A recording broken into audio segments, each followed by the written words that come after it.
हमने ये देख लिया कि डाइलेक्ट्रिक कांस्टेंट क्या होता है। तो डाइलेक्ट्रिक कांस्टेंट मैंने आपको बता दिया, K is equal to force in air upon force in medium और epsilon m by epsilon naught, और इसी को हम एप्सिलॉन r से भी डिनोट कर रहे हैं।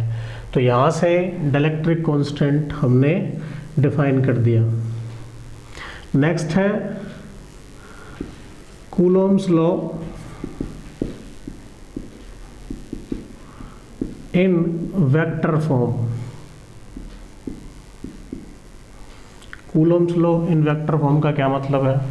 देखिए, क्योंकि फोर्स है और फोर्स कैसी क्वांटिटी है? वेक्टर क्वांटिटी है। और फोर्स अगर वेक्टर क्वांटिटी है तो फिर हमें मैग्नीट्यूड के साथ साथ क्या चाहिएगा? डायरेक्शन भी। तो यहाँ जो हमने अभी फॉर्मूला देखा है F = K Q1 Q2 by R², ये स्केलर फॉर्म है। इससे हमें सिर्फ और सिर्फ क्या मिलेगा? मैग्नीट्यूड। अगर हमें डायरेक्शन भी साथ में चाहिए तो फिर हमें वेक्टर फॉर्म को ड्राइव करना पड़ेगा। तो देखिए कैसे वेक्टर फॉर्म को हम ड्राइव कर रहे हैं। मान लीजिए हमारे पास दो चार्ज हैं, एक है Q1 और एक है Q2। इसका पोजीशन वेक्टर है R1 और इसका पोजीशन वेक्टर है R2। तो हम ये निकाल सकते हैं डिस्टेंस इजीली। तो अगर ये डिस्टेंस हमें निकालनी तो हमने डिनोट कर दिया OAB, और सबने triangle law of vector addition पढ़ रखा है, और triangle law of vector addition से इजीली हम इन चीज़ों को फाइंड आउट कर सकते हैं।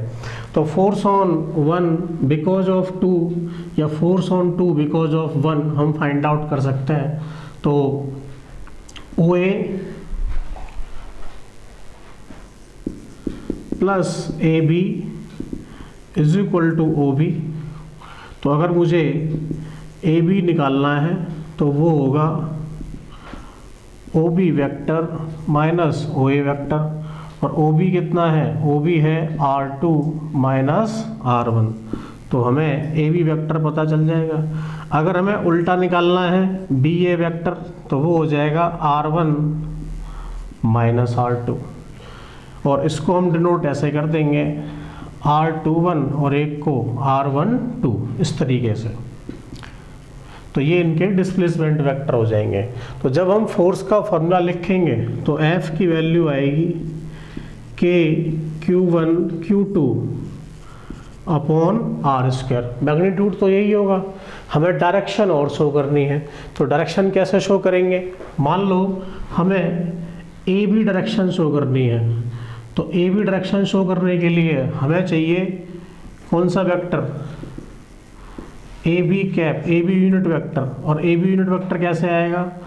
AB vector upon mode of AB vector. तो यहाँ से ये वैल्यू हम इस्तेमाल करेंगे। तो जब फॉर्मूला लिखेंगे तो फोर्स बिकॉज ऑफ 1 ऑन 2, तो ये होगा R12। तो यहाँ आ जाएगा R12 कैप, और R12 कैप की वैल्यू हम यहाँ पुट करेंगे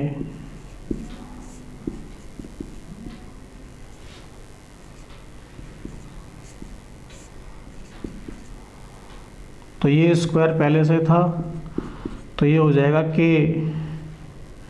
Q1 Q2 upon R12 cube upon R12 vector. तो ये हो गया फोर्स ऑन 1 बिकॉज ऑफ 2।